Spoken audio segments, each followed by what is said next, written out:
नमस्कार। दिन भर की बड़ी खबरों में आपका स्वागत है। आपके साथ मैं हूं आदित्य कुमार। आज इस बुलेटिन में बात होगी विश्वास अविश्वास के बीच फंसी गहलोत सरकार की, देश में लागू हुए नए टैक्स सुधार की, जानेंगे कि संघ प्रमुख ने सरकार को क्या दी नसीहत और बिहार में चुनाव से पहले एनडीए की क्यों हुई फजीहत। साथ ही बात होगी सोनिया की पीएम को दी गई चेतावनी की और आखिर में बात रेलवे की नई योजना की। लेकिन तमाम बड़ी खबरों से पहले एक नजर सुर्खियों पर। आत्मनिर्भरता सप्ताह समारोह में बोले केंद्रीय मंत्री राजनाथ सिंह, राष्ट्र के विकास के लिए सुरक्षा पहली प्राथमिकता। अपनी जरूरतों को पूरा करने के लिए हम विदेशी आपूर्तिकर्ताओं और विदेशी उत्पादों पर निर्भर नहीं रह सकते। उत्तर प्रदेश में राज्यसभा चुनाव को लेकर हलचल तेज। बीजेपी उम्मीदवार जयप्रकाश निषाद ने किया नामांकन, निषाद के निर्विरोध चुने जाने की उम्मीद। मध्य प्रदेश में शुरू होगा सहयोग से सुरक्षा अभियान। स्वास्थ्य मुसीबत को रोकने के लिए आमजन में जागृति लाने और सभी का सहयोग हासिल करने के लिए राज्य में शुरू होगा अभियान। 15 अगस्त को सीएम शिवराज करेंगे अभियान की शुरुआत। अगले 6 महीने तक देश के 50% होटलों की स्थिति रहेगी खराब। डिमांड के लिए 1 साल तक करना पड़ सकता है इंतजार, नहीं बढ़ेगा होटल के रूम का किराया।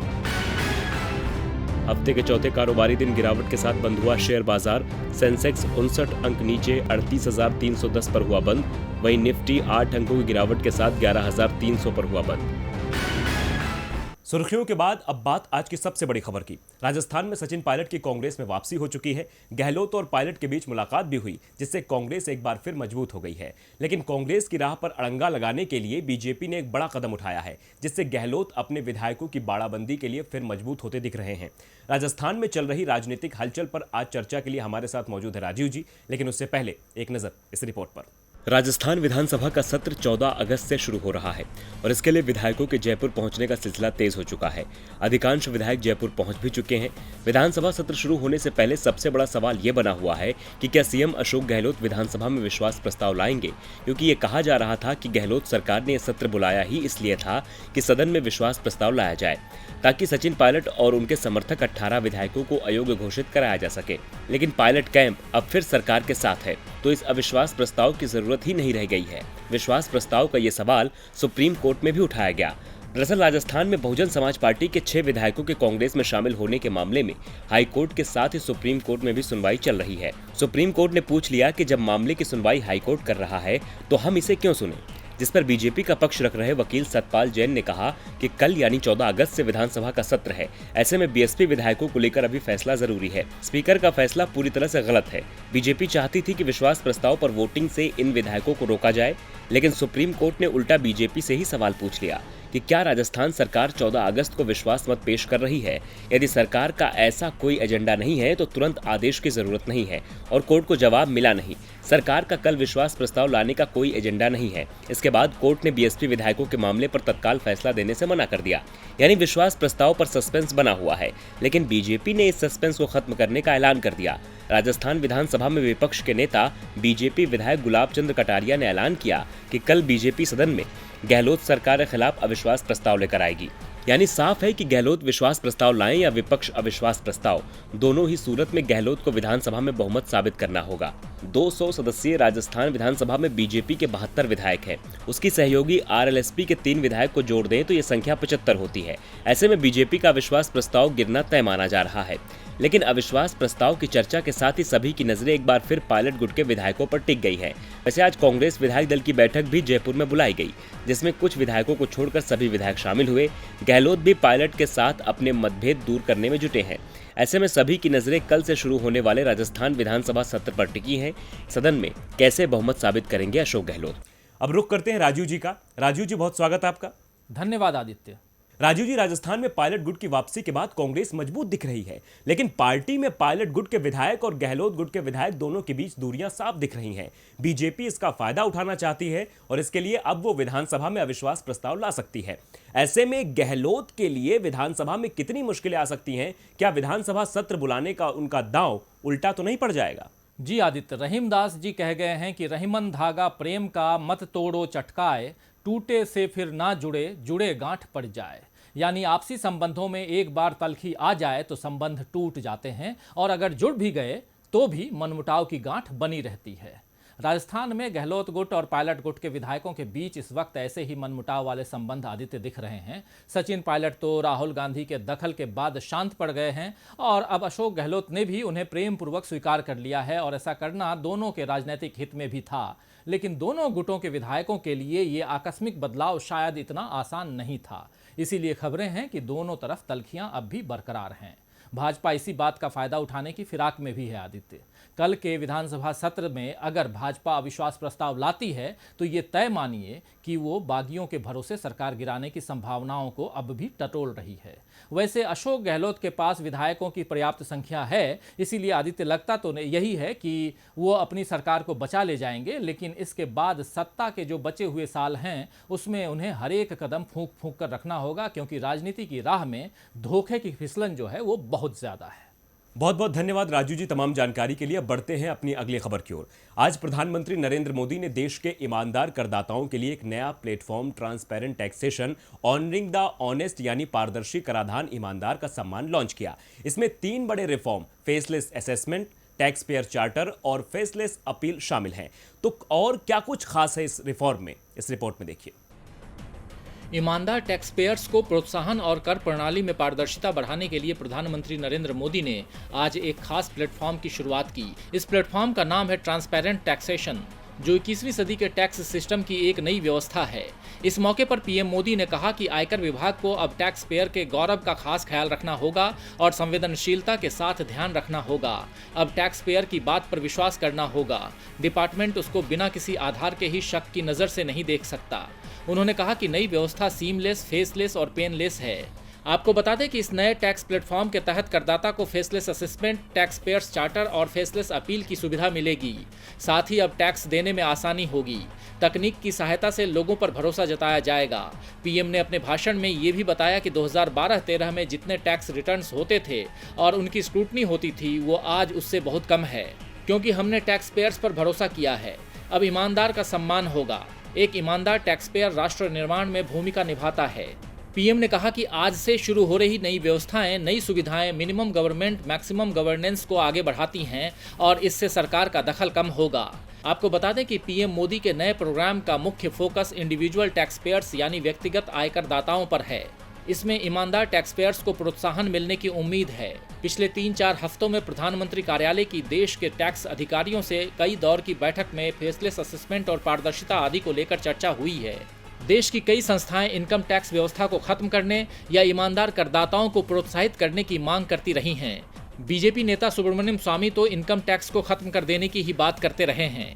तमाम जानकार ये भी बताते हैं कि भारत में इनकम टैक्स देने वाले को कोई प्रोत्साहन नहीं है, बल्कि उसे प्रताड़ना का शिकार होना पड़ता है।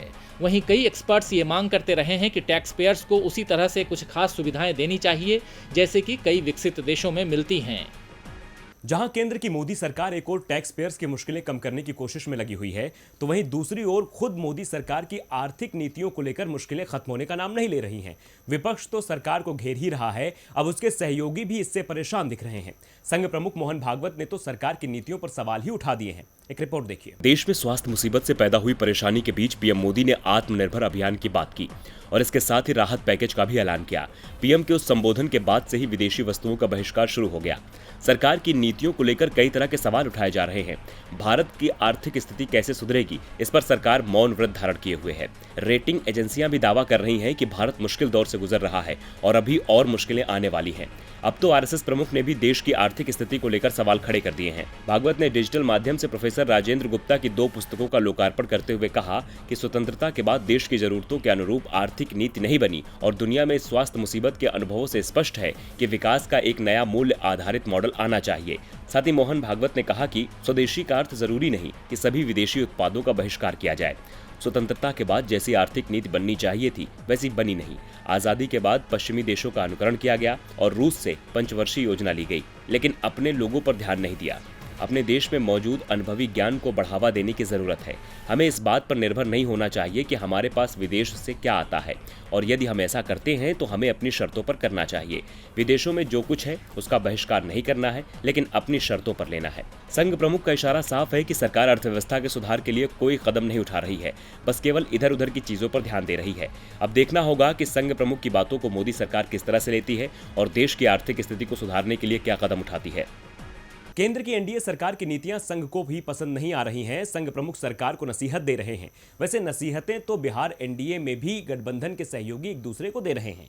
बिहार में जैसे जैसे विधानसभा चुनाव की सुगबुगाहट तेज हो रही है, वैसे वैसे एनडीए में तकरार की खबरें जोर पकड़ रही हैं, जिससे सरकार की मुश्किलें बढ़ सकती हैं। तो इस वक्त क्या चल रहा है एनडीए के सहयोगी दलों के बीच, इस रिपोर्ट में देखिए। बिहार में इन दिनों बारिश और स्वास्थ्य मुसीबत के साथ साथ नेताओं की बयानबाजियां भी चरम पर हैं। इस वक्त बिहार में एनडीए की दो पार्टियां आपसी टकराव की स्थिति में नजर आ रही हैं। बिहार के मुख्यमंत्री नीतीश कुमार और लोक जनशक्ति पार्टी के राष्ट्रीय अध्यक्ष चिराग पासवान के बीच टकराव बढ़ता जा रहा है। दोनों नेताओं के बीच में तल्खी अब इतनी बढ़ चुकी है कि दोनों एक दूसरे पर जमकर कटाक्ष कर रहे हैं। जेडीयू के वरिष्ठ नेता और सांसद लल्लन सिंह ने चिराग पासवान की तुलना कालिदास से करते हुए कहा कि चिराग पासवान कालिदास की तरह हैं, जिस डाल पर बैठते हैं उसी को काट रहे हैं। दरअसल चिराग पासवान पिछले कुछ महीनों से नीतीश सरकार पर आक्रामक रुख अख्तियार किए हुए हैं। मंगलवार को पीएम मोदी ने स्वास्थ्य मुसीबत को लेकर 10 राज्यों के मुख्यमंत्रियों के साथ समीक्षा बैठक के दौरान बिहार में टेस्टिंग बढ़ाने की बात कही थी। पीएम के इस बयान को लेकर एलजेपी ने एक ट्वीट किया, जिसमें कहा कि उनकी पार्टी नीतीश कुमार से लगातार बिहार में टेस्टिंग बढ़ाने की बात कह रही है, मगर अब लगता है कि प्रधानमंत्री के कहने के बाद बिहार में टेस्टिंग की रफ्तार बढ़ेगी। वहीं चिराग पासवान की तुलना कालिदास से करने पर एलजेपी ने भी पलटवार किया और लल्लन सिंह को सूरदास बता दिया। एलजेपी प्रवक्ता मोहम्मद अशरफ ने कहा कि चिराग पासवान ने प्रधानमंत्री मोदी के बिहार में टेस्टिंग बढ़ाने की बात को दोहराया था। मुझे लगता है लल्लन सिंह सूरदास हो गए हैं, जिन्हें अच्छा और बुरा कुछ नहीं दिख रहा है। ऐसा लगता है कि लल्लन सिंह प्रधानमंत्री मोदी को ही उंगली दिखा रहे हैं, जिनके आशीर्वाद से नीतीश कुमार मुख्यमंत्री बने हुए हैं। दरअसल चुनाव के वक्त सहयोगी पार्टियों में सबसे पहली जंग सीटों को लेकर छिड़ती है और ये बयानबाजियां इसी ओर इशारा कर रही हैं। सूत्रों से मिली जानकारी के अनुसार चिराग पासवान विधानसभा चुनाव में कम से कम 47 सीटों पर चुनाव लड़ना चाहते हैं, मगर नीतीश कुमार उनकी पार्टी को केवल 25 से 30 सीटें देने के मूड में नजर आ रहे हैं। लिहाजा इसी बात को लेकर चिराग पासवान नीतीश सरकार के कामकाज पर सवाल उठा रहे हैं। लेकिन अगर बिहार में इन दोनों पार्टियों का समीकरण बिगड़ता है तो महागठबंधन इसका फायदा उठा सकता है। बिहार में चुनाव से पहले ही एनडीए में बिखराव होता दिख रहा है। एनडीए सरकार अपनों से घिरी हुई है, तो वहीं दिल्ली में कांग्रेस केंद्र सरकार को घेरने में जुटी हुई है। जी हां, पर्यावरण प्रभाव आकलन 2020 ड्राफ्ट को लेकर कांग्रेस सांसद राहुल गांधी ने मोदी सरकार को आड़े हाथों लिया था। वहीं अब सोनिया गांधी भी सरकार पर जमकर बरस रही हैं। रिपोर्ट देखिए। पर्यावरण प्रभाव आकलन 2020 ड्राफ्ट का लगातार विरोध किया जा रहा है। विपक्षी पार्टियों से लेकर पर्यावरण का मुद्दा उठाने वाले सामाजिक कार्यकर्ताओं ने इसे पर्यावरण के हित में नहीं बल्कि मोदी सरकार के हित में बताया है। इस विरोध के बावजूद सरकार पीछे हटने को तैयार नहीं है। अब कांग्रेस की अंतरिम अध्यक्ष सोनिया गांधी ने इस मसले पर सरकार को आड़े हाथों लिया है। उन्होंने एक पोस्ट में लिखा, अगर आप प्रकृति की रक्षा करेंगे तो वो आपकी रक्षा करेगी। हाल ही के वक्त दुनिया महामारी का सामना कर रही है। ये संकट मानव को एक नई सीख देगा। ऐसे में हमारा फर्ज है कि हम पर्यावरण की रक्षा करें। सोनिया गांधी ने लिखा कि हमारे देश ने विकास की रेस के लिए पर्यावरण की बलि दी है, लेकिन इसकी भी एक सीमा तय होनी चाहिए। पिछले 6 साल में इस सरकार का रिकॉर्ड ऐसा ही रहा है, जिसमें पर्यावरण को लेकर रक्षा करने पर विचार नहीं है। आज दुनिया में इस मामले में हम काफी पीछे हैं। महामारी के कारण सरकार को विचार करना चाहिए था, लेकिन इसे अनदेखा किया जा रहा है। सोनिया गांधी के तीखे सुर यहीं शांत नहीं हुए। उन्होंने सीधा पीएम मोदी पर निशाना साध दिया। उन्होंने कहा कि बतौर गुजरात के सीएम से लेकर अब तक नरेंद्र मोदी का ट्रैक रिकॉर्ड पर्यावरण को लेकर खराब रहा है। अब भी सरकार ईज ऑफ डूइंग बिजनेस के नाम पर नियमों को उजाड़ रही है। पर्यावरण के मसले पर न सिर्फ सोनिया गांधी सरकार को घेर रही हैं, बल्कि कांग्रेस सांसद राहुल गांधी ने तो पीएम मोदी को सूट बूट वाली सरकार तक बता दिया। लेकिन फिर भी सरकार ने अपने कदम पीछे नहीं खींचे। केंद्र ने ऐसा ड्राफ्ट तैयार किया है जिसके तहत जो भी विकास परियोजनाएं लागू होने वाली होती हैं, उनका पर्यावरण पर क्या हानिकारक प्रभाव पड़ेगा, इस हानि को कम करने के उपाय हैं। इन सब के बारे में सुझाव देने के लिए EIA यानी पर्यावरण प्रभाव आकलन का गठन किया गया है। EIA के शर्तों को पूरा करने के बाद ही पर्यावरण मंत्रालय विकास परियोजनाओं पर अपनी मुहर लगाता है। इस ड्राफ्ट पर सरकार की आलोचना की जा रही है। अब देखना होगा कि सोनिया गांधी के संदेश से क्या सरकार मानती है। और बुलेटिन के आखिर में बात रेलवे में बड़े बदलाव की। दरअसल सरकार की एक योजना है कि ट्रेनों के संचालन की जिम्मेदारी प्राइवेट कंपनियों को भी दी जाए। कई ट्रेनों को निजी क्षेत्र के हवाले किए जाने की तैयारी हो चुकी है और इस क्रम में अब रेलवे की ओर से इन ट्रेनों के संचालन को लेकर एक मसौदा तैयार किया गया है। नजर डालिए इस रिपोर्ट पर। केंद्र की मोदी सरकार भले ही दावे करे कि वो रेलवे को निजी हाथों में नहीं दे रही, सिर्फ कुछ ट्रेनों के संचालन का अधिकार निजी कंपनियों को दिया जा रहा है, लेकिन सरकार का हर कदम ये बता रहा है कि भविष्य में देश की अधिकांश ट्रेनों का संचालन निजी कंपनियों द्वारा ही किया जाएगा। निजी कंपनियां ट्रेन चलाएंगी तो इसके लिए कुछ नियम भी बनाए गए हैं। रेलवे ने इन नियमों को जारी करते हुए कहा कि प्राइवेट कंपनी द्वारा संचालित कोई भी ट्रेन समय या विलंबन से किसी स्टेशन पर पहुंचती है तो उसे भारी जुर्माना देना होगा। रेलवे की ओर से कहा गया है कि यह कदम इसलिए है ताकि निजी रेलगाड़ियां समय का पालन करें। नियमों के अनुसार कोई ट्रेन 10 मिनट पहले गंतव्य पर पहुंचती है तो संचालन को रेलवे को जुर्माने के तौर पर 10 किलोमीटर का ढुलाई शुल्क देना होगा। ढुलाई शुल्क 512 रुपए प्रति किलोमीटर होगा। कोई भी ट्रेन 15 मिनट देरी से पहुंचती है तो उसे समयबद्धता में प्रति 1% की कमी के लिए 200 किलोमीटर का अतिरिक्त ढुलाई शुल्क देना होगा। यदि ट्रेन के विलंब से पहुंचने के पीछे वजह रेलवे की कमी है तो ऐसी स्थिति में जुर्माने की राशि रेलवे भरेगी। निजी कंपनी अचानक ट्रेन सेवा रद्द करती है तो उसे हर्जाना देना होगा, जो माल ढुलाई का चौथा हिस्सा होगा। लेकिन यदि ट्रेन रद्द होने का कारण रेलवे होता है तो रेलवे निजी कंपनी को उतना ही हर्जाना देगा। यदि मार्ग में कोई विषम परिस्थिति उत्पन्न हो जाती है जिससे ट्रेन विलंब से पहुंचती है तो जुर्माना नहीं देना होगा। इसके साथ ये भी कहा गया है कि निजी ट्रेन संचालकों को वर्ष में 95% तक समय का पालन करना होगा। यानी ये साफ है कि भारतीय रेलवे जो अपनी लेट लतीफी के लिए जाना जाता है, वो नहीं चाहती कि ये परंपरा निजी क्षेत्र भी जारी रखे। दिन भर की बड़ी खबरों में आज के लिए इतना ही। देखते रहिए DV लाइव। नमस्कार।